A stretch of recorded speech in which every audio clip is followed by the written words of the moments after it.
It was on an unusually cold and mist-laden October evening that the case of the phantom's footsteps came to our door. The autumn fog had settled thickly over Baker Street, muffling the usual clatter of carriages and lending the city an eerie, almost ghostly stillness. Inside our rooms at 221B, Sherlock Holmes sat by the fire, long fingers steepled beneath his chin, eyes half closed in that state of artificial lethargy he often assumed when engaged in deep contemplation. I just set down the evening newspaper when Mrs. Hudson entered, her usually unshakable composure tinged with something close to unease. "A gentleman has come to see you, Mr. Holmes," she said, "and I must say, he looks quite beside himself." Holmes opened his eyes. "Show him in, if you please." Moments later, a man of medium height and anxious demeanor stepped inside. He was dressed in a dark overcoat, buttoned to his throat, and his gloved hands trembled slightly as he removed his hat. His sharp, intelligent eyes darted about the room, taking in his surroundings with the air of someone accustomed to scrutiny rather than being scrutinized. Holmes observed him for a mere second before speaking. "You have been kept awake for 3 nights. Your profession demands great precision, okay? And you're either an engineer or an architect. Which is it, Mr. Montague?" The man started violently. "Great heavens, how did you?" Holmes waved a hand dismissively. "A deduction of no consequence." Your hands betrayed a careful grip of one who drafts fine details. But the faint ink stains along your cuff suggests more than simple writing. You work with blueprints. I chuckled. "You see, sir, Holmes is not in the habit of waiting for introductions." The man, still visibly shaken, took a deep breath. "You are correct. My name is Henry Montague, and I am the chief surveyor overseeing the restoration of Ludgate House, one of the oldest estates in London. And I have come because—" he hesitated, lowering his voice, "because I am hearing footsteps where no man should walk." A silence settled over the room. Holmes leaned forward, interest flickering in his eyes. "Explain." Montague took a seat, gripping the arms of a chair as he spoke. Ludgate House has stood for over 200 years, though it has remained abandoned for the last 2 decades. Recently, a wealthy industrialist, Mr. Rupert Sloane, purchased the estate with plans to restore it to its former grandeur. I was hired to oversee the reconstruction. Holmes nodded. "A noble endeavor. Yeah. And what, precisely, has disturbed you?" Montague's fingers tightened. "Okay. At night, when all the workers have gone and I remain to review the blueprints, I hear it, the unmistakable sound of footsteps in the empty halls." Lestrade, had he been present, would no doubt have dismissed the claim as superstitious nonsense, but Holmes merely watched the man keenly. "Footsteps," he repeated. Montague nodded fervently. "Yes, measured, deliberate, purposeful. But when I investigate, there is no one there." He shuddered. "Last night I locked the doors myself and carried the only key. Yet still, the footsteps came." I frowned. Might it not be the shifting of old floorboards, a trick of the wind? Montague shook his head. "Dr. Watson, I am a man of logic. I do not believe in ghosts or phantoms, but there is something or someone in Ludgate's house that should not be there." Holmes tapped his fingers together. "You have examined the structure thoroughly. No hidden passageways, no unsecured entrances." Montague hesitated. "There is one sealed wing, locked and undisturbed for decades, but it remains completely inaccessible." Holmes' eyes gleamed. "A sealed wing, you say?" Montague exhaled. "Holmes, I have worked in many old buildings, but never have I encountered one with an invisible visitor. I must know the truth, whether it is an intruder or something beyond my understanding." Holmes stood abruptly, retrieving his coat. "Then let us waste no time, Mr. Montague. Watson, fetch your revolver." I started. "My revolver? You expect danger?" Holmes smiled faintly. I expect the unexpected. The carriage ride through the fog-shrouded streets was silent, save for the steady clip-clop of the horse's hooves. Montague sat opposite us, his hands clasped tightly in his lap. At last, Holmes spoke. "Tell me, Mr. Montague, does anyone else know of these occurrences?" Montague hesitated, a one of sound mind. "The workers refuse to remain after dusk. They claim Ludgate's house is cursed. Even Mr. Sloane is skeptical, though he has heard whispers of its past." Holmes' gaze sharpened. Whispers. Montague shifted uncomfortably. "There is an old legend that Ludgate House once belonged to a family who vanished overnight, leaving their supper untouched, their belongings still in place." I frowned. "Vanished." Montague nodded. "No bodies were found. No trace of them remained. It was as though they had simply ceased to exist." Holmes smiled faintly. "Ah, an excellent tale. And yet, no doubt, a distortion of the truth." Montague exhaled. "Perhaps, but even the records are incomplete. The original owner, Lord Ambrose Ludgate, fell into ruin and disgrace. After that, history becomes murky." Holmes steepled his fingers. "Then I suspect the answers lie not in legends, but in what was deliberately concealed."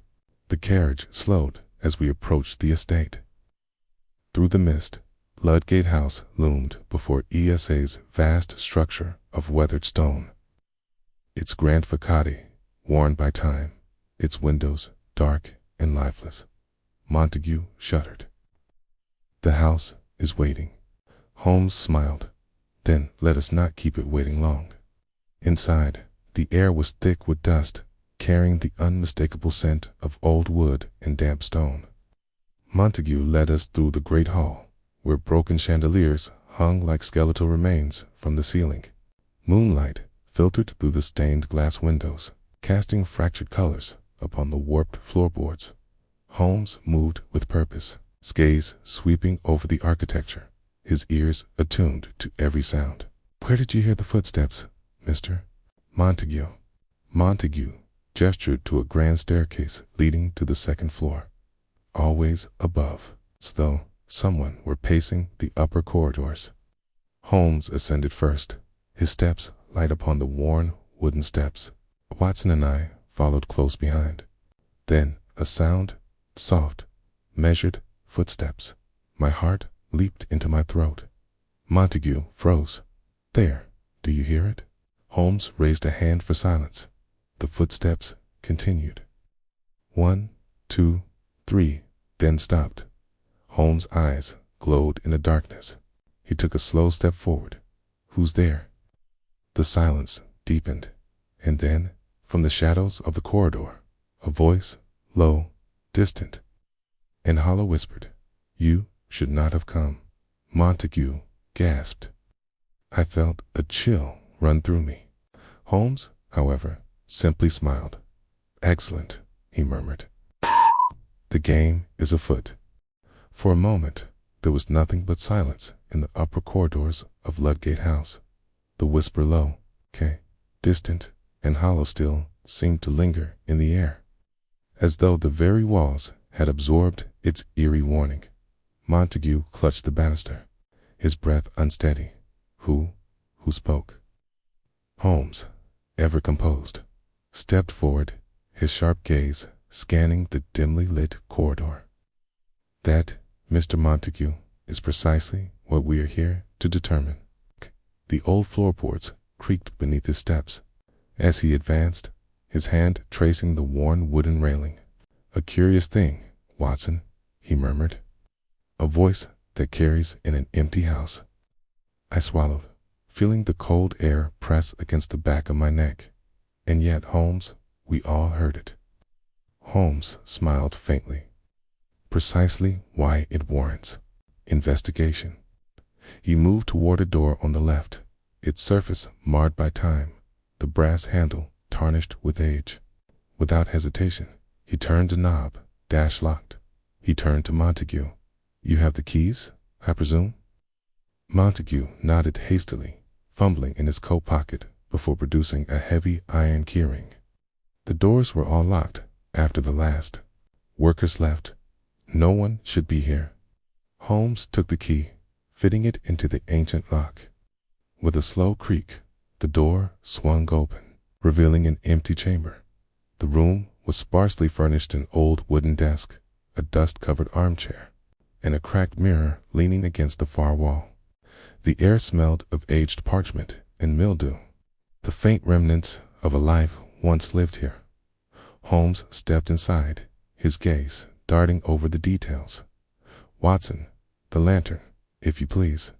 I lifted my lantern, casting a flickering glow over the room. Holmes moved toward the mirror, his fingers brushing the dust from its surface. "Curious," he murmured. "This mirror was recently disturbed." Lestrade would have scoffed, no doubt, but I knew better than to question Holmes' observations. "You mean someone used it?" Holmes turned to Montague. "Okay, have the workers been inside this room?" Montague shook his head. "No, the restoration efforts have been focused on the east wing. This part of the house has been untouched." Holmes exhaled softly. "Then someone has been using this room in secret." Okay. A chill ran through me. "But how, Holmes? All the doors were locked. If you found no signs of forced entry." Holmes raised a finger. "Hush, Watson." I fell silent, watching as he stepped toward the far wall, pressing his ear against the wooden paneling. He tapped lightly, moving his fingers along the seam. Then, suddenly, a soft click. I gasped as a narrow section of the wall shifted inward, revealing a hidden passageway shrouded in darkness. Montague's breath caught in his throat. "Good Lord!" Holmes turned to us, his eyes gleaming in the lantern light. "Gentlemen, I believe we have found our phantom's path." The air in the narrow passage was thick with dust and stale air, as if it had not been disturbed for years. Yet there was something about it that suggested recent use. The walls, made of old wooden panels, bore the faint marks of handprints, as though someone had braced themselves against them while moving through the dark. Montague hesitated at the threshold. I had no idea such a passage existed." Holmes, however, was already striding forward, the beam of his lantern cutting through the gloom. Many grand estates were built with such passages. Mr. Montague, smugglers, secret liaisons, even simple servant routes, they all leave their mark. I followed cautiously, revolver in hand. "And yet, Holmes, someone has been using this recently." Holmes nodded. "Yes, Watson, and that is what troubles me." As we moved deeper, the passage twisted into a tight turn, leading us to a narrow wooden staircase descending into darkness. The steps creaked beneath our weight, the air growing colder with each step downward. Then Holmes halted abruptly. "What is it?" I whispered. He crouched, holding his lantern low to the wooden floorboards. "A footprint, Watson." I leaned closer. The imprint was faint, but unmistakable. Someone had walked this path recently. Holmes traced the shape with his gloved fingers. The size suggests a man of medium build, likely wearing leather-soled shoes. Montague exhaled sharply. Then I was right. Someone has been inside Ludgate's house. Holmes' voice was barely above a whisper. "Yes, Mr. Montague, and I suspect they are still here." The passageway ended at a second door, old and warped from time. Holmes tested the handle. It moved slightly, but did not open. "Locked," he murmured. I tightened my grip on my revolver. "Can we force it?" Holmes smiled faintly. "A less elegant solution, Watson, but perhaps necessary." Before I could act, however, the voice came again, soft, hollow, right behind us. "You should not have come." Montague whirled around, his face pale. "Cute," the same voice. Holmes did not flinch. Instead, he turned his lantern toward the shadows. "Come now, he called out, his tone almost conversational. "If you wish to frighten us, you will have to do better than that." Silence. Then a faint rustling, as if someone had shifted in the darkness beyond. Holmes exhaled. There. Key stepped forward, reaching for the panel to the right of the locked door. With a quick movement, he pressed against the wood-hidden latch clicked. The door swung open, revealing a small, candlelit chamber beyond, and standing inside a man. He was thin, with sharp features and hollow cheeks. Dressed in tattered clothing, his face partially obscured by the flickering light of a single candle. His eyes, dark, sunken, filled with something unreadable, met ours. Montague took a step back. Who are you?" The man tilted his head slightly. Then, in that same eerie, whispering tone, he murmured, "I live where others are forgotten." Holmes took a single step forward, his gaze unyielding. "You have been here for some time, haven't you?" The man's lips curled in the faintest smile. "A lifetime," Montague swallowed hard. "You mean you've been living here?" The stranger's eyes flickered toward the candlelight. "Not just I felt a cold chill." "Then, who else?" The man's smile faded. "The ones who never left." The candle flickered. The house creaked, as if shifting around us. Holmes' voice was calm, but there was an undeniable sharpness in his tone. "Then I believe it is time we met them." The flickering candlelight cast long, wavering shadows against the damp walls of the hidden chamber. The stranger, gaunt and hollow-eyed, stood motionless in the dim glow, his tattered clothes hanging loosely upon his thin frame. Holmes observed him intently, his keen gaze unreadable. I felt a cold chill creep over me as the man's last words echoed in my mind. "The ones who never left." Montague swallowed hard. What do you mean by that?" The stranger did not answer immediately. Instead, he turned his deep-set eyes toward Holmes and exhaled a slow breath, as though measuring the weight of the moment. Then, in that same eerie whisper, he murmured, "You have already heard them." A silence fell over the chamber. Holmes, as ever, remained composed. He referred to the footsteps. The man's lips curled in the faintest smile. "The house remembers, Mr. Holmes. It carries the weight of those who have walked its halls. Some memories refuse to fade." Montague took an uneasy step backward. "This is madness." Holmes, however, did not move. He studied the stranger for a long moment before speaking. "Yet, you are no ghost, sir. You are a man of flesh and blood, which means that the sounds heard within these walls, the footsteps, the whispers, have a very real explanation." The stranger's eyes flickered, and for the briefest moment, something passed across his face. Recognition. Holmes smiled faintly. "You know exactly what I mean," exhaled, tilting his head slightly. "Key, we wish to know the secret of Ludgate House." Holmes inclined his head. The stranger's eyes gleamed in the candlelight. "Then, follow me." Without another word, the stranger turned and moved toward the far wall of the chamber. Holmes, unhesitating, followed him. Montague hesitated, looking toward me, his face pale. "Watson," he murmured, "this is beyond reason." I exhaled. With Holmes, reason always finds a way. Summoning my resolve, I stepped forward, and Montague reluctantly followed. The stranger reached a narrow wooden panel at the back of the chamber. He pressed his fingers against the seam, and with a soft creak, the panel slid aside. A passageway descended into darkness. Montague shuddered. "There's something beneath the house." Holmes' expression did not change. "Indeed, and I believe we are about to discover what." The air was damp, thick with the scent of earth and time. The flickering light of the candle barely penetrated the gloom, but as we stepped forward, I could see a stone stairway spiraling downward. Holmes led the way, his lantern held high. The stranger followed behind him, and Montague and I brought up the rear.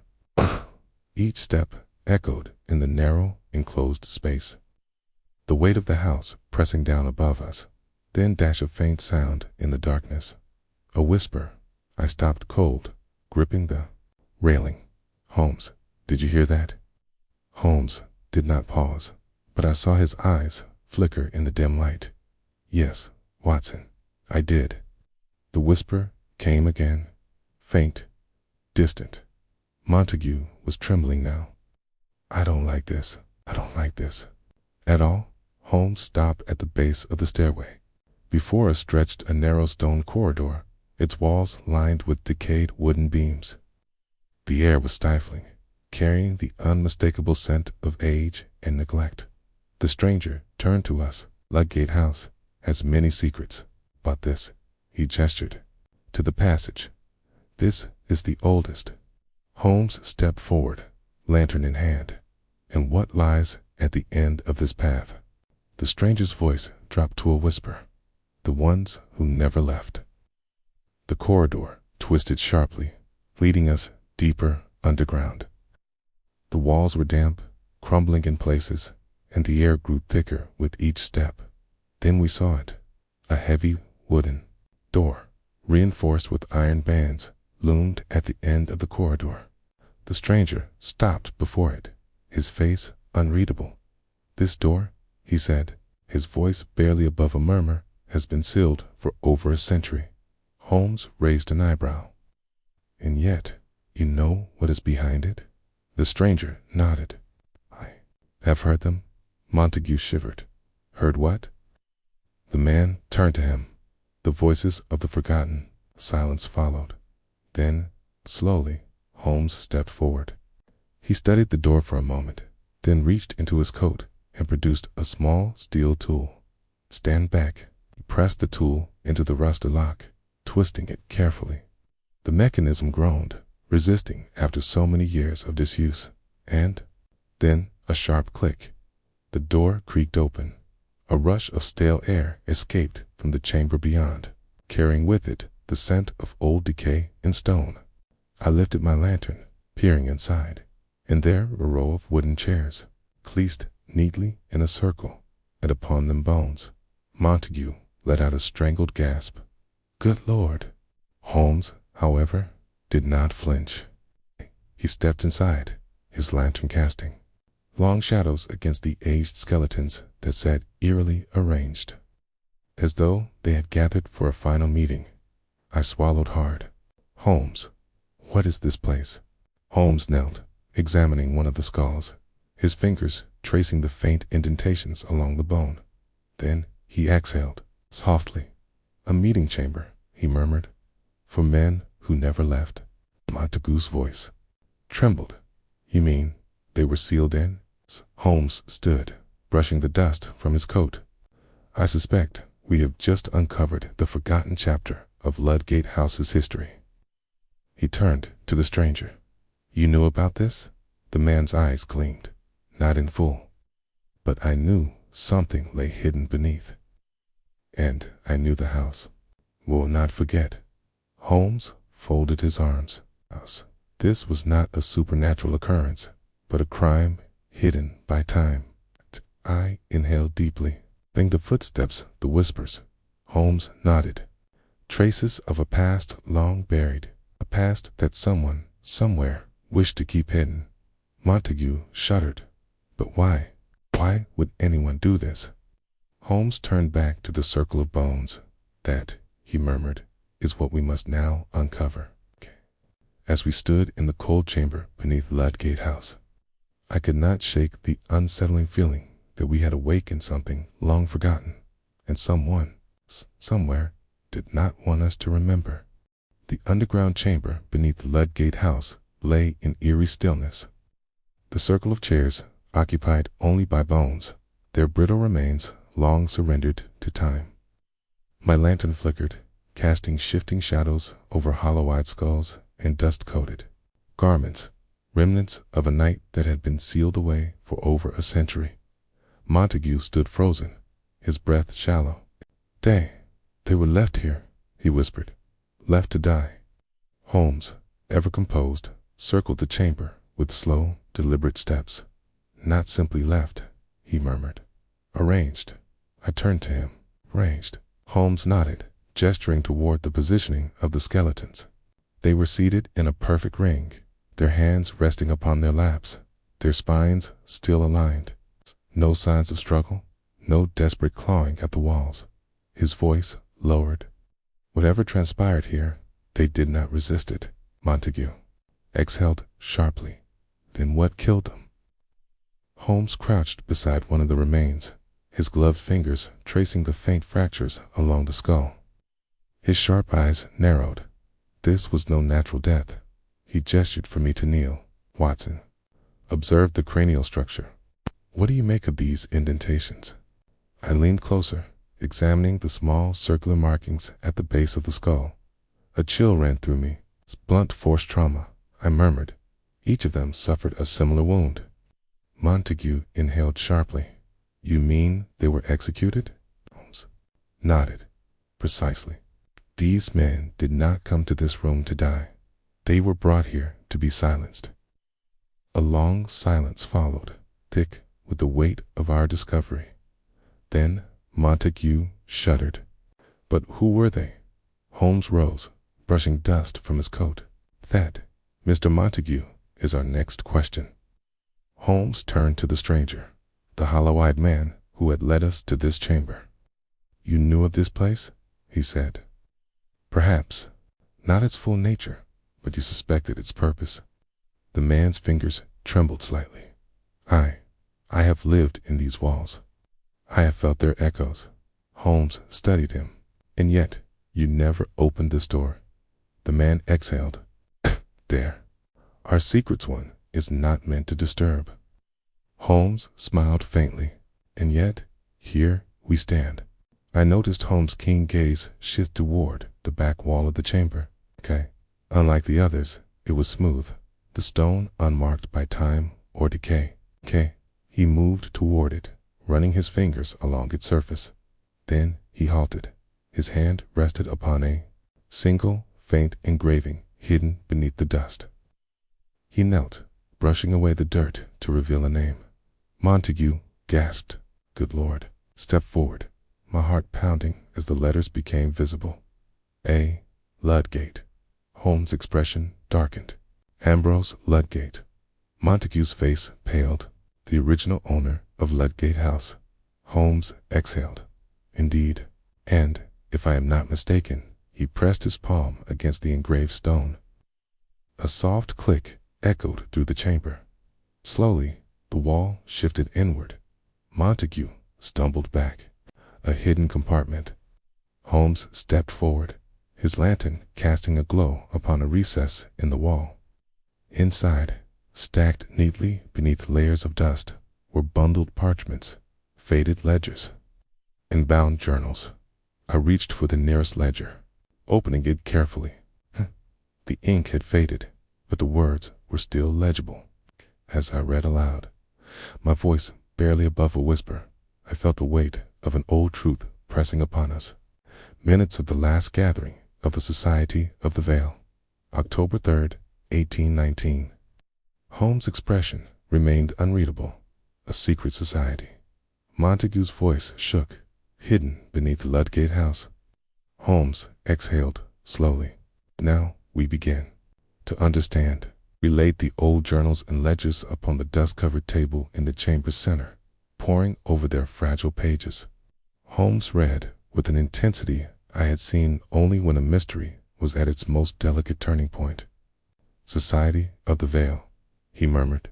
"A gathering of men aristocrats, politicians, industrialists who met in secrecy."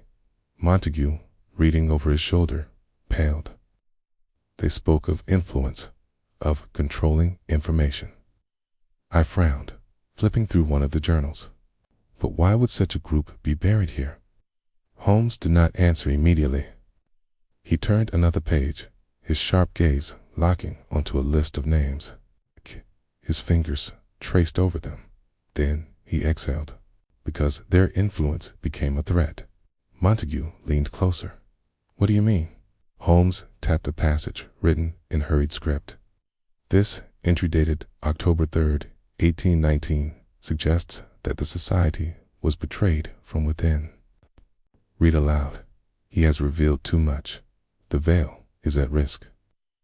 A reckoning is required. I felt my breath catch. A reckoning. Holmes nodded. A purge. Watson.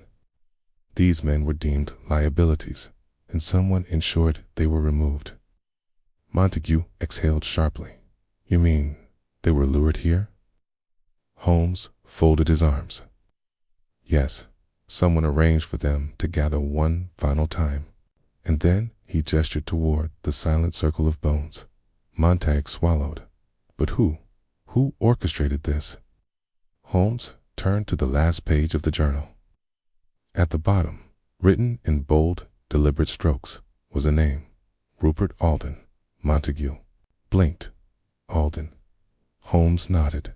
Direct ancestor of Father Jonathan Alden, the man who disappeared years ago. I stiffened. You believe Alden discovered this chamber? Holmes closed the book. I no longer believe it, Watson. I am certain of it. The chamber felt colder now, as though the weight of old sins had stirred something within its walls. Holmes stepped away from the table, his mind already working through the implications. Alden must have stumbled upon these records during his time at Ludgate House. He learned the truth, and then he vanished. Montague inhaled sharply. Are you suggesting that someone silenced him, just as they silenced these men? Holmes nodded. Precisely. I frowned. But Holmes, if this secret is over a century old, who would still have cause to bury it? Holmes turned back to the ledger. Perhaps someone who still carries its weight. He tapped a name written in red ink near the bottom. Montague read it aloud. Rupert Sloane. The room fell silent. Montague's voice shook. Sloane, the man who bought Ludgate House. Holmes exhaled. Yes, and I believe it is time we had a word with him. A loud creak sounded above us. We froze. Footsteps, measured, deliberate. Holmes smiled faintly. It seems someone has come to stop us from asking questions. I reached for my revolver. Holmes, the footsteps grew louder. Holmes exhaled softly. Well, Watson, let us see who our phantom truly is. The measured footsteps above sent a chill through the damp air of the underground chamber. Slew, deliberate, each one echoing against the stone walls. Montague clenched his fists. Someone's up there. His voice was low, barely above a whisper, as if afraid to disturb the silence. Holmes, however, remained perfectly still. His sharp gaze flickered toward the stone passage leading back to the surface. His posture relaxed, but watchful. Whoever they are, he murmured, they have not come unprepared. I tightened my grip on my revolver. Then we should be ready for them. Holmes exhaled softly. No, Watson, we should be ahead of them. Without another word, he strode toward the narrow stairway, his steps deliberate but silent. Montague and I followed, our breath shallow, our senses heightened. The stranger, the hollow-eyed man who had led us here, lingered behind, his expression unreadable. We reached the upper passage, the flickering lantern casting long shadows against the ancient walls. Holmes paused just before the concealed panel, leading back to the house. He raised a hand, signaling for silence. The footsteps had stopped. A tense moment passed. Then a faint creak. Holmes' eyes gleamed. They are waiting. Montague swallowed hard. For what? Holmes smiled faintly. For us to make the first mistake. Holmes moved swiftly, yet silently, pressing his ear against the hidden door. His hand hovered near the latch, fingers poised, before he suddenly threw it open. A figure loomed in the corridor beyond. A man in dark clothing, his face partially obscured by a low-brimmed hat. The dim light from my lantern cast his shadow long against the walls. His posture rigid and unmoving. Montague sucked in a breath. Who are you? The man did not answer. Holmes, however, took a single step forward, his expression unreadable. "You have been following us." A pause. Then, in a low, gravelly voice, the man replied, "You should have left the past buried." I exhaled sharply, my grip on my revolver tightening. "You were the one watching Montague, the one who left." "The warnings." The man tilted his head slightly. "Warnings you did not heed." Holmes remained calm, his voice laced with curiosity. "And why should we have?" The man's shoulders tensed. "'Cause there are those who still wish this house to remain." Silent, Montague's breath was uneven. "Sloane." The man's jaw tightened. "I have said enough." Holmes' eyes flickered. "Not quite." And then, in a sudden, fluid motion, he lunged. The man reacted instantly, drawing back, but Holmes was too fast. His hand seized the brim of the hat, pulling it away, and we saw his face. Montague gasped. "Good Lord!" I stiffened. The man our phantom was no stranger. It was Thomas Redford. A heavy silence fell over the corridor. The air felt thick, charged with the weight of revelation. Holmes exhaled softly. "I suspected you would return to the stage, Mr. Redford."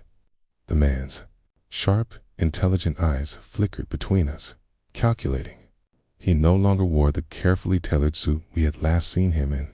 Combed, his clothes were worn, his appearance disheveled as though he had been living in the shadows for some time. Redford exhaled slowly. "I should have known you would. Uncover this place." Montague took a step forward. "You were involved in all of this, weren't you? You were part of Willoughby's network." Redford's gaze darkened at the mention of George Willoughby, the man who had died under mysterious circumstances just days prior. "I was never part of Willoughby's plans. I was merely a man who knew too much." Holmes folded his arms. "You chose to remain in the shadows rather than reveal the truth." Redford let out a bitter chuckle. "You speak of truth as though it is something easily wielded. But truth is a double-edged sword, Mr. Holmes. I knew what happened at Ludgate House, but I also knew that the moment I spoke, I would be next." I frowned. "Then why follow us? Why leave warnings?" Redford's expression tightened. "'Cause I knew you would not stop. And if you dug too deep, you would find yourself facing the same enemy I did." Holmes' eyes gleamed. "You mean Rupert Sloane?" A muscle twitched in Redford's jaw. "You are persistent, Holmes. Sloane is not a man to cross lightly." Montague swallowed hard. "Are you saying he's behind all of this?" Redford's gaze locked onto his. "Sloane is the last living link to the Society of the Veil." A tense silence followed. Holmes' fingers tapped against his sleeve. "Which means he has been orchestrating events from the beginning." Redford nodded. "May have been part of the original cover-up, but Sloane, he inherited the sins of the past, and he has been ensuring they remain buried." Holmes tilted his head slightly. "Tell me, Redford, if you truly wished to warn us, why not reveal yourself sooner?" Redford's jaw tightened.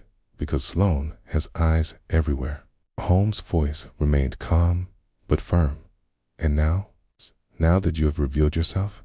A flicker of something guilt, fear, passed across Redford's face. He murmured, "It is already too late." Montague's face paled. "What? What do you mean?" A distant sound echoed through the house, a low, deliberate creak. Holmes turned sharply toward the corridor beyond. "We are not alone." Redford's expression hardened. "You need to leave, now." Holmes remained still. "And if we don't?" Redford exhaled sharply. "Then you will not live to see the dawn." I felt the hair on the back of my neck rise. A second creak sounded closer this time. Holmes straightened his coat. "Well, Watson," he murmured, "it appears the game is entering its final act." I raised my revolver. "And what, precisely, is our next move?" Holmes smiled faintly. "Why, my dear Watson," another sound, A sharp click. The lights in. The house flickered and died. Holmes' voice was calm, measured, yet urgent. Run. The lights had died. A sudden blanket of darkness fell over Ludgate House, swallowing the corridors in an oppressive blackness. For a moment, there was no sound, only the heavy stillness of a house that had waited too long to be disturbed. Then a sharp creak. A footstep. Someone was here. Holmes' voice was a calm, measured whisper. Watson, move.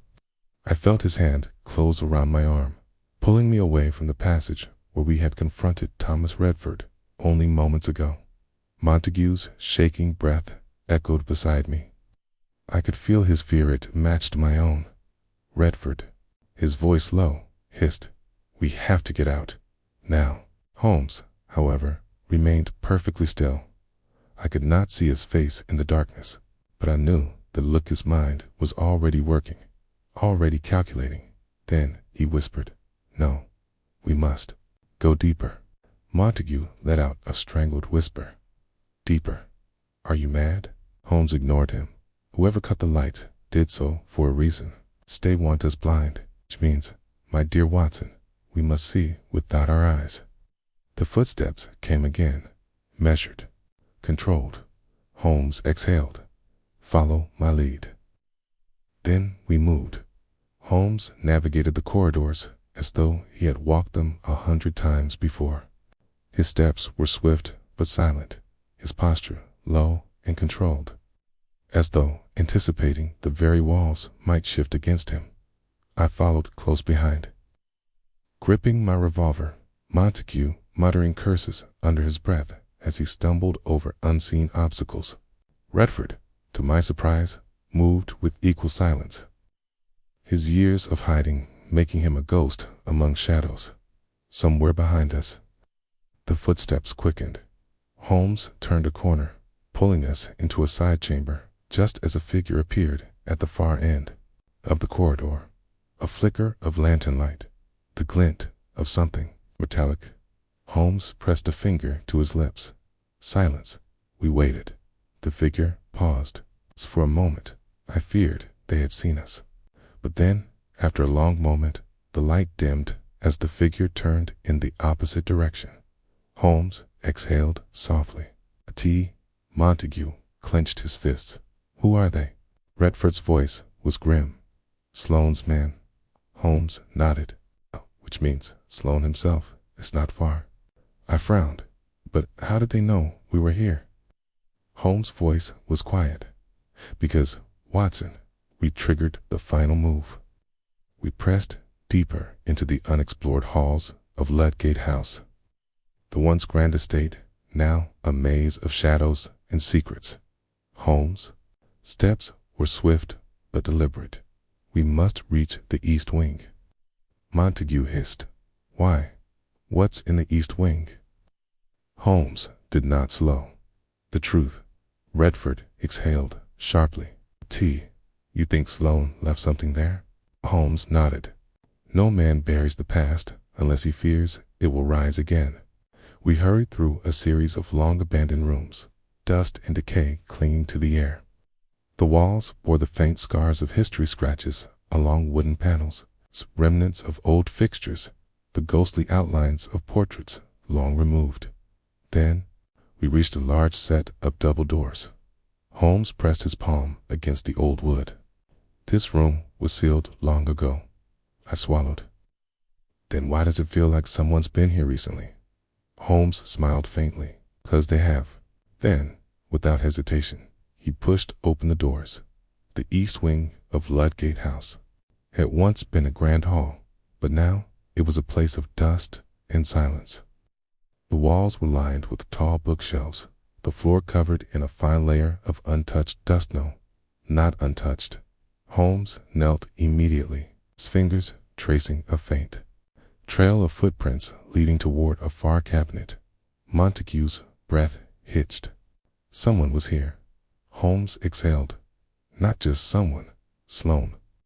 He moved swiftly toward the cabinet, his sharp eyes scanning the ornate woodwork. Then, without hesitation, He pressed against the side of the frame. A soft click. A hidden compartment swung open. Inside, stacked neatly in a leather-bound ledger, were dozens of aged documents. Holmes plucked one from the pile, flipping through the brittle pages. Then he smiled. "Ah." I stepped forward. "Holmes." He turned the page toward us. The handwritten scrawl was unmistakable. "The veil shall hold." All dissenters silenced. Ludgate. Montague stiffened. This is evidence of the Society's crimes." Holmes nodded. "More than that, Mr. Montague. It is proof that Rupert Sloane inherited the sins of his predecessors." Redford exhaled sharply. "Then we have what we need." Holmes closed the ledger. "Yes, but now." A loud crash cut through the air. We whirled.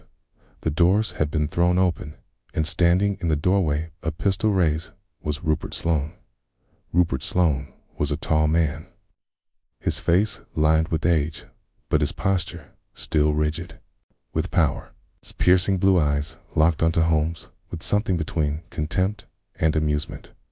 "Well, Mr. Holmes," he murmured, "you do have a way of getting into places you do not belong." Holmes did not move. "And you, Mr. Sloane, have a way of hiding where no one dares look."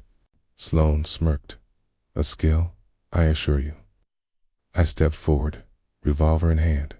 "We know what happened here." Sloane tilted his head. "Do you?" Holmes exhaled. "It's the Society of the Veil. The men who were lured into that underground chamber and executed. You have spent your entire life ensuring no one uncovered the truth." Sloane's smirk did not fade. "Can tell me, Mr. Holmes, do you truly believe truth is so easily wielded?" Holmes' gaze was like steel. "The truth requires no permission." A long pause. Then Sloane raised his pistol slightly. "That is unfortunate for you." Holmes smiled faintly. "Is it?" A shadow moved behind Sloane, and before he could react, a sharp blow struck him across the back of the head.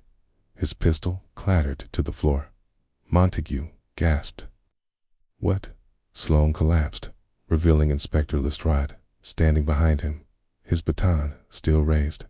Lestrade smirked. "You lot take far too long to solve these things."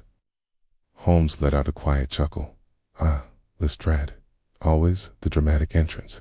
Lestrade nudged Sloane's unconscious form with his boot. "You're welcome." Holmes picked up the ledger. "Then, Inspector, I believe we have a rather interesting tale to tell Scotland Yard." Lestrade folded his arms. "And I believe Sloane has a great deal to answer for." As the dust settled in the chamber, I exhaled, relief finally breaking through the tension.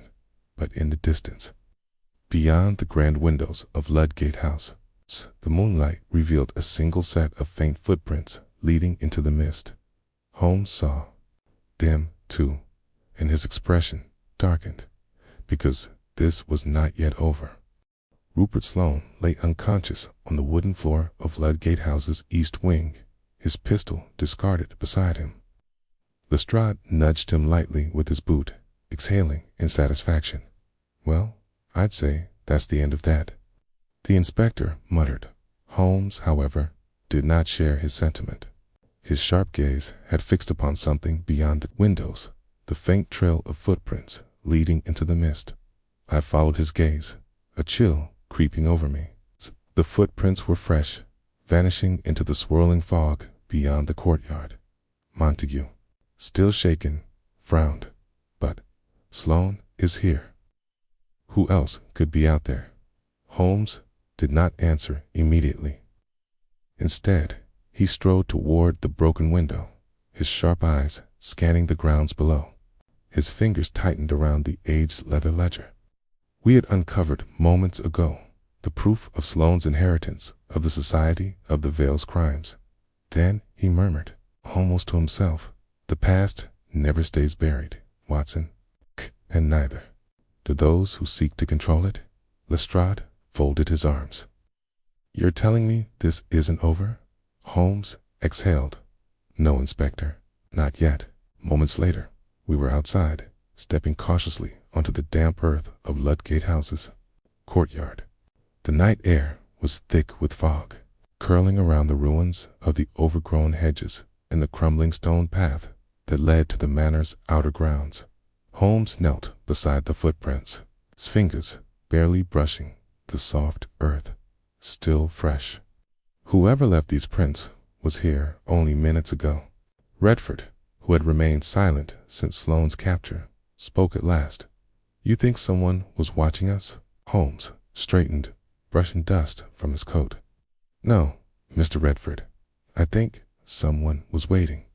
Montague's breath hitched. Waiting for what? Holmes turned, his gaze sharp. For Sloane to fall. Silence stretched between us. Then Lestrade huffed. "So, we've got another player in the game." Holmes nodded. "A final hand yet to be revealed." I swallowed. "And where does this trail lead?" Holmes motioned toward the far end of the courtyard, where an old stone archway led into the remains of the estate's outer gardens. "The east grounds," Montague murmured. "That land has been abandoned for years."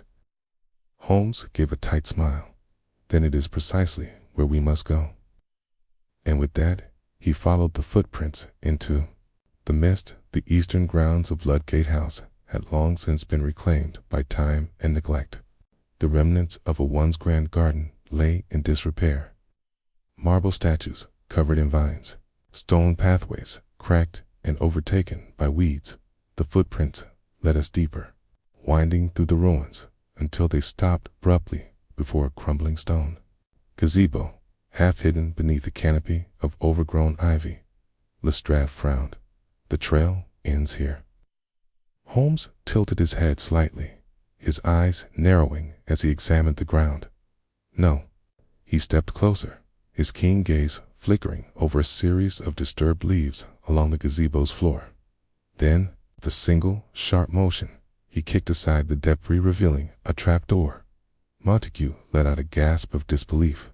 "A hidden passage." Holmes nodded. "Another one." His voice held a quiet edge of amusement. "Ludgate House is rather fond of them, it seems." Lestrade crouched beside him. "So, what's inside?" Holmes reached for the iron ring at the center of the door and pulled. With a low groan, the trapdoor swung open, revealing a narrow shaft leading downward. The scent of damp earth and aged wood rose from within, mingling with the cold night air. I exhaled. Another tunnel.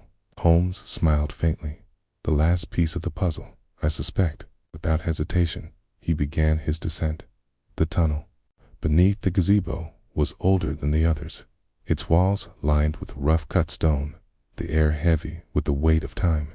The passage twisted and turned, leading us deeper into the earth beneath Ludgate House.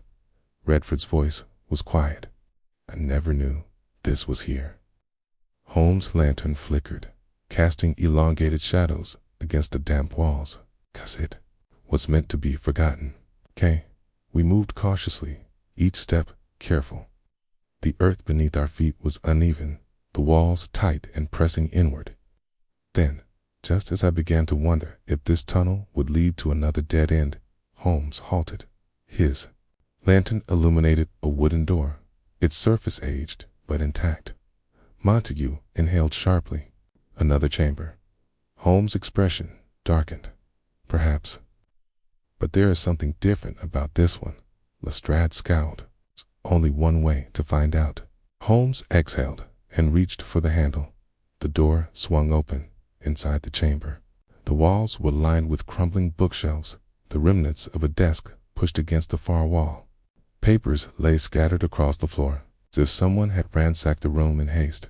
And at the center of the room, an empty chair. A single length of rope dangled from its armrest, frayed at the ends. Lestrade's eyes widened. Someone was being held here. Holmes stepped forward, his fingers brushing over the papers on the desk.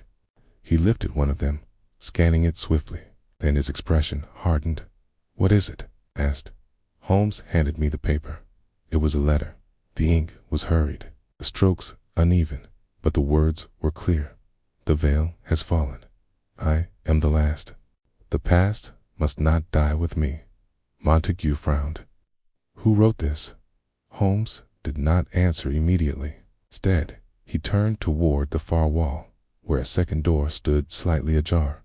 Lestrade followed his gaze. Whoever was here, they escaped. Holmes exhaled, or they were taken. A cold breeze drifted through the passage beyond the door. The footprints were there, too, leading away. Montague swallowed hard. Holmes, where does this passage lead? Holmes' eyes darkened to the old crypt beneath St. Agnes Cathedral. He turned to Lestrade, who gave a sharp nod. Okay, I'll send men ahead. Holmes, however, was already moving toward the passage. I hesitated, glancing at Montague and Redford. Both looked shaken, but neither spoke at last. I turned back to Holmes. What are we walking into? Holmes smiled faintly. A reckoning, Watson. Then, with a final glance at the abandoned chair, he disappeared into the shadows of the passage. I took a deep breath and followed. Somewhere ahead, beyond the winding tunnel, the last secret of Ludgate House awaited, and for the first time, I felt a growing certainty this would not end without blood. The moon hung low and pale over the spires of St. Agnes's Cathedral, its Gothic stone facade looming against the thick London fog.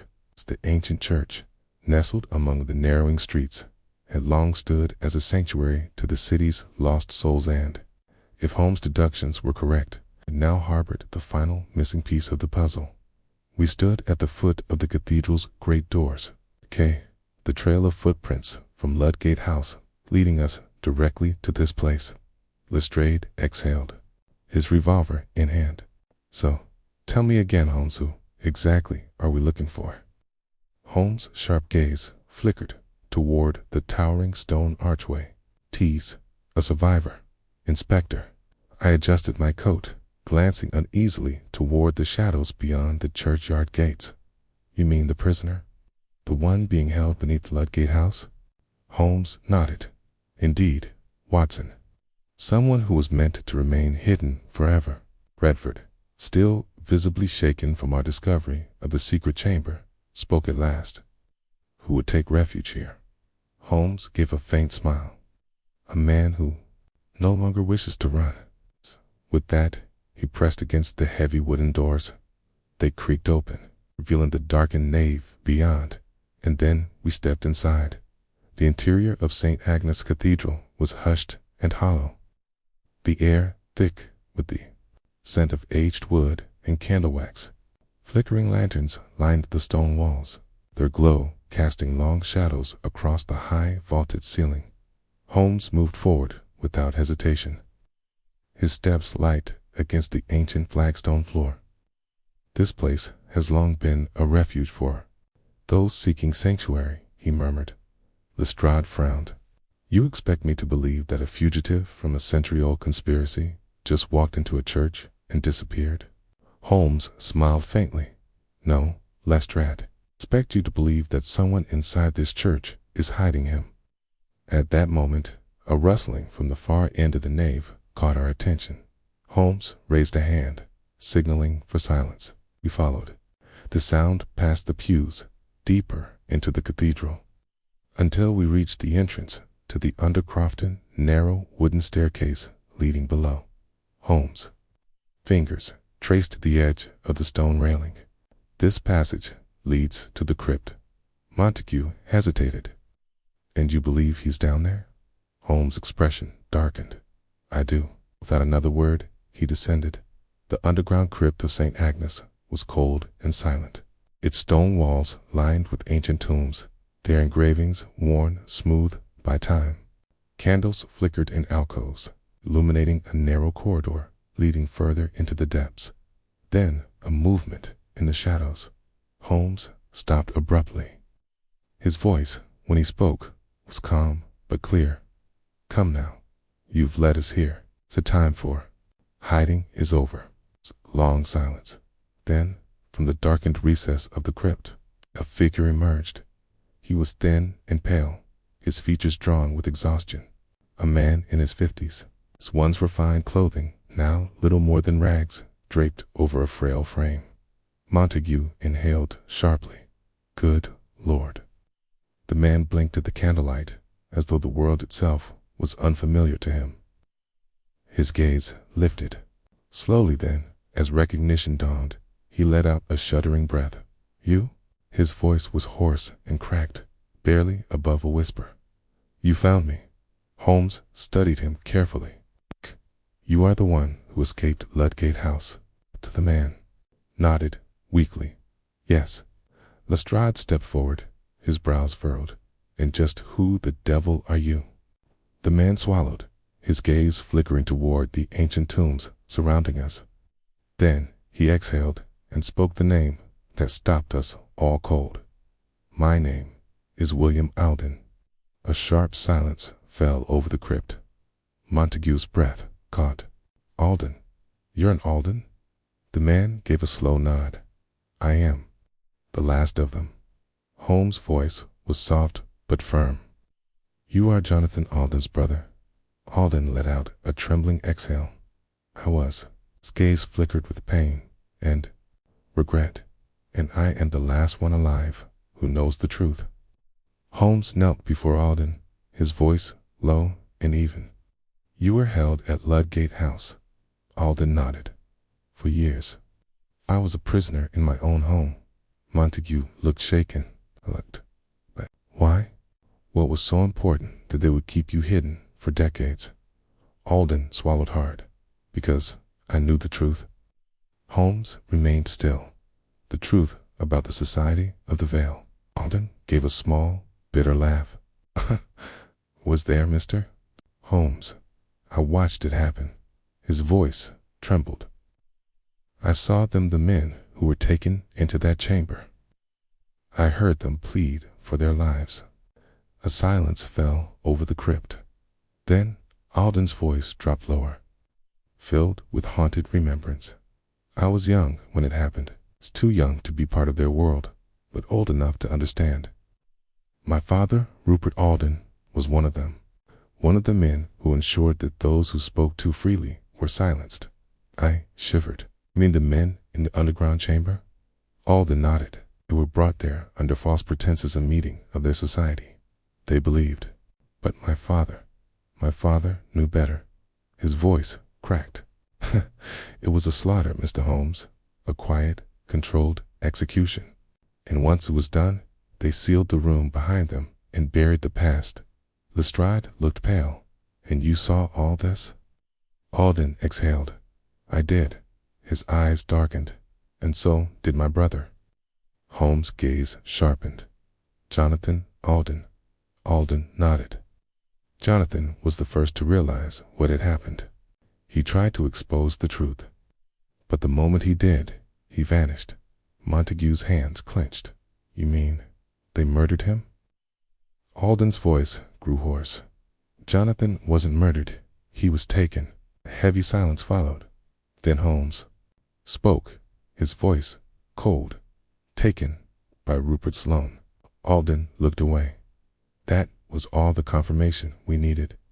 Holmes rose to his feet. His expression was unreadable, his thoughts already racing ahead of us. Lestrade exhaled sharply. So, what? Now, Holmes, we've got Sloane in custody. We've got Alden as a witness. Holmes did not answer immediately. Instead, he turned his gaze toward the far end of the crypt, where another tunnel led into deeper darkness. Then, almost to himself, he murmured, and yet, the last step has not yet been taken. I frowned. What do you mean? Holmes exhaled. Jonathan Alden was taken, Watson, but he was never found. Strayed stiffened. You're not suggesting Holmes' gaze remained fixed on the shadows ahead? No, Inspector. His voice was grim, final. I am stating that he may still be here. A cold silence settled over the crypt. Then Holmes took a step forward, and we followed him into the dark. The air in St. Agnes Cathedral's crypt had grown heavy with the weight of revelations. William Alden, the long-lost brother of the missing father, Jonathan Alden, stood before us a living ghost, a man whose very existence had been erased by those who had wished the truth buried forever. But Holmes was not yet finished. Somewhere beneath the cathedral, hidden within the darkness of time, Jonathan Alden might still remain. Holmes stood at the entrance to a narrow tunnel where the stone walls curved into deeper blackness. The ancient passageway, barely illuminated by our flickering lanterns, extended beyond the known crypts into what appeared to be a forgotten section of the undercroft. Lestrade exhaled sharply. "You truly think he's down there, Holmes?" The expression was unreadable. "He was taken, Inspector. But we have yet to find where he was left." Alden's voice trembled. You believe he could still be alive?" Holmes shook his head. "No." His voice was quiet, measured. "But I do believe he was left behind." A shiver ran through me. Lestrade adjusted his coat. "Well then," he muttered, revolver in hand, "let's find him." And with that, we stepped into the dark. The tunnel sloped downward, the air growing damp and thick as we descended. The walls were rough-hewn stone, untouched for decades. Perhaps even longer. Holmes moved with purpose, his keen gaze sweeping across the shadows, searching, listening. Then, abruptly, he stopped. I nearly ran into him. Holmes held up a hand for silence. Then he knelt, pressing his palm to the dirt-covered stone floor. After a moment, he murmured, "Feel that?" I frowned, kneeling beside him. The stone beneath my fingertips was cold, uneven, hollow. Lestrade stiffened. "A false floor." Holmes nodded. "Something lies beneath us."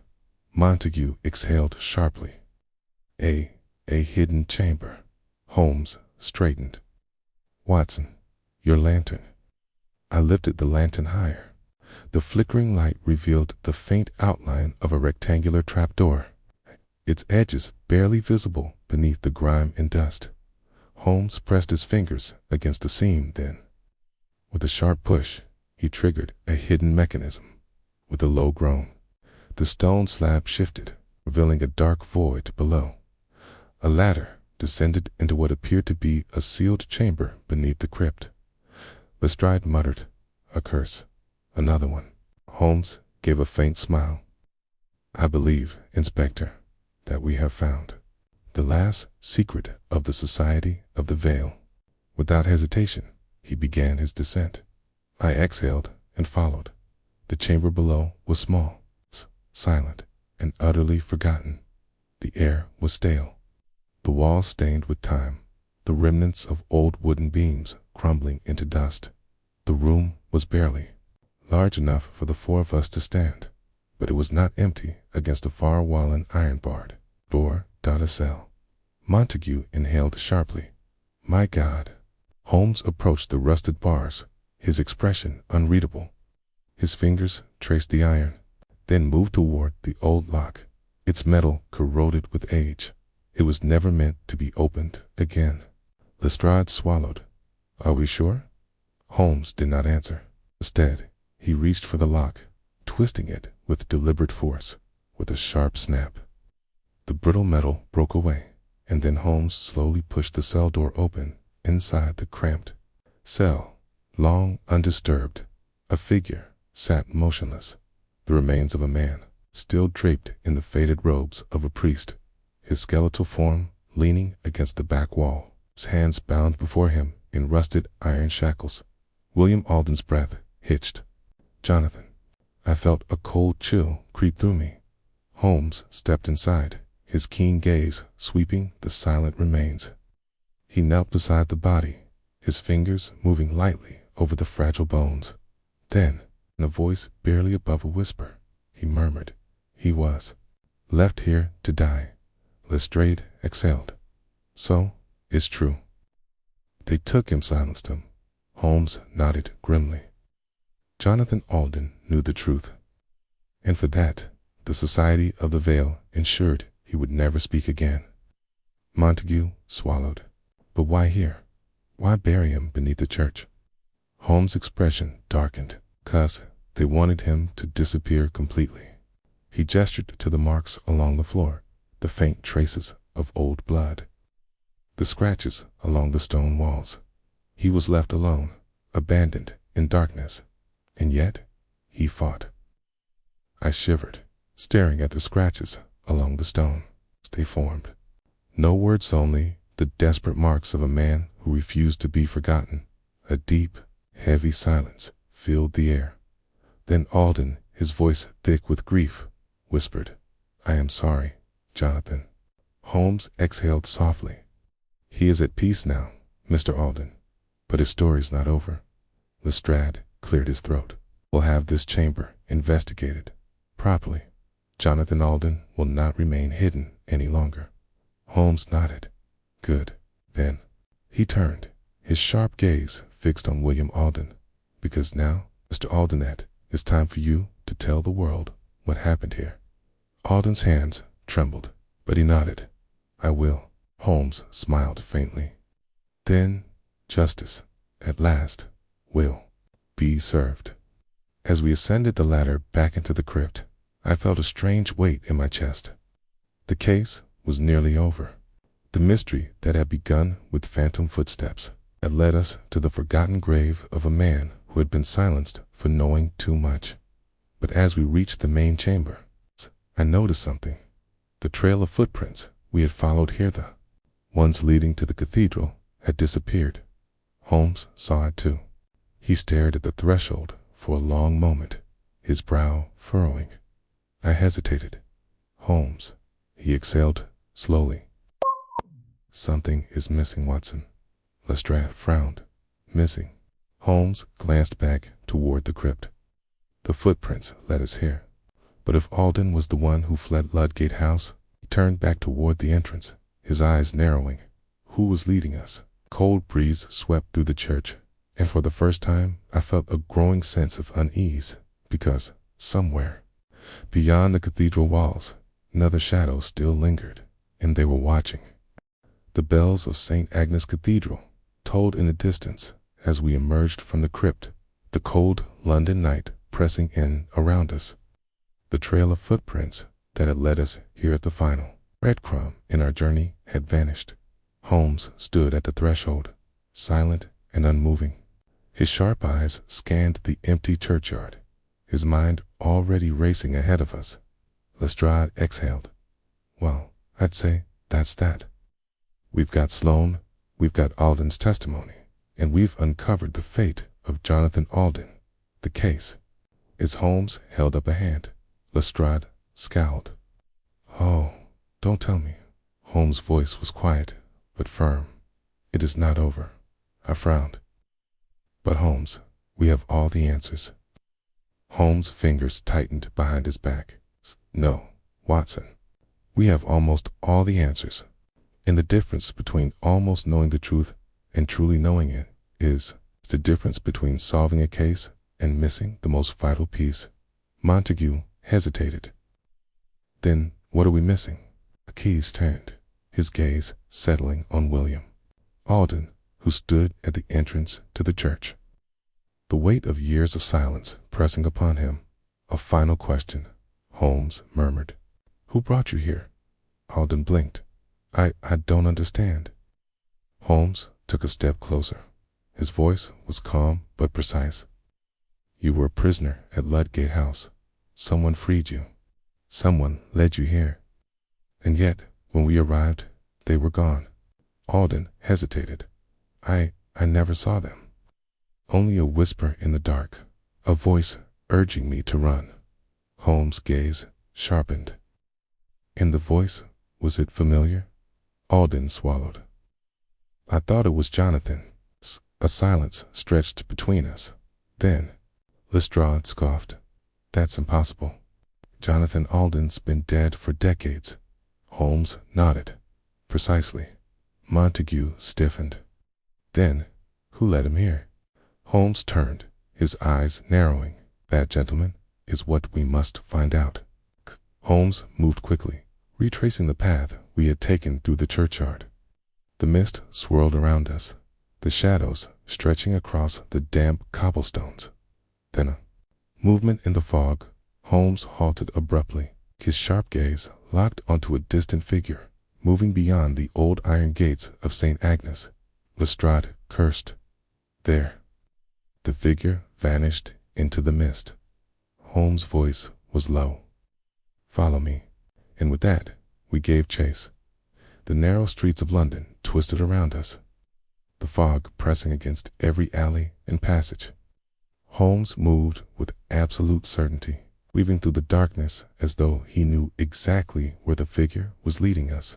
Then we reached it, a narrow, dead-end alley, the walls weathered with age, a single street lamp flickering weakly above, and standing there, neath the failing glow of gas-lighted man, his face was half hidden by the mist. But as he turned toward us, I felt my breath catch. His features were sharp, worn by time, his hair streaked with gray, his coat hanging loosely over his thin frame. William Alden gasped. Jonathan stiffened. Lestrade inhaled sharply. But that's impossible. The man, the shadow we had followed from Ludgate House to St. Agnes Cathedral, soughed softly. Then, in a voice low and quiet, he murmured, "The veil must fall." Holmes took a slow step forward. "Tom, you survived." The man's eyes, dark, sunken, unreadable, met his. "No, Mr. Holmes, I did not." Atag shook his head in disbelief. "You can't be Jonathan Alden. He died decades ago." The man smiled faintly. "Did he?" Lestrade stiffened. "But we found his body. The skeleton in the crypta was him." Holmes exhaled. "No, Lestrade. That was what we were meant to believe." A shiver ran down my spine. "Then who?" The man's voice was quiet. "Alden's final deception." Holmes nodded. "Jonathan Alden was taken, yes, but he was not left to die. He was kept, hidden, forced to live in the very house where his father's sins had been buried." Montague swallowed hard. "You mean?" Holmes exhaled. "Jonathan Alden lived in Ludgate House for 20 years, a prisoner in the walls, unseen and unheard. And when he finally escaped," he gestured to the man standing before us, "he became a ghost of his own making." A heavy silence. Then Alden's voice, barely above a whisper, "You freed my brother." "Man, the true Jonathan Alden nodded." Holmes regarded him carefully. "You led us here. You knew we would find the truth." Jonathan's lips curled in the faintest smile. "I only gave you the path, Mr. Holmes. The rest was yours to walk." Holmes watched him for a long moment. "And what will you do now?" Jonathan exhaled, his gaze flickering toward the distant horizon. "Ludgate House has stood for too long. The veil must fall." Then, before any of us could react, he turned and vanished into the mist. Lestrade cursed after him, but Holmes raised a hand. Lestrade froze. Holmes, "He's Holmes," shook his head. His voice was soft, final. "Let him go." A long silence. Then Lestrade exhaled. "So that's it then." Holmes turned back toward the cathedral, his expression unreadable. "Jonathan Alden has been running for 20 years. Till night, he has finally stopped." I swallowed. "In Ludgate House." Holmes exhaled. "It will fall, Watson, as all forgotten ghosts must." Alden stood beside us, his eyes damp with grief, yet lighter than they had been before. For the first time, his brother had been found, and as the mist slowly began to clear, I realized the phantom's footsteps had finally ceased. In the weeks that followed, the house was razed to the ground, the final remnant of the Society of the Veil buried beneath the very secrets it had tried to protect. Rupert Sloane was sentenced, his family's crimes laid bare. William Alden spoke before the courts, his testimony ensuring that justice was finally done, but Jonathan Alden was never seen again. His name was cleared, his good story told, but he himself remained a ghost upon the streets of London. One night, some months later, I found Holmes by the fire, staring into the embers. "Thinking of him?" I asked. Holmes exhaled. Some men do not seek justice, Watson. Some seek only peace. I frowned. And do you believe he found it? Holmes closed his eyes. Then, quietly, he murmured, at last.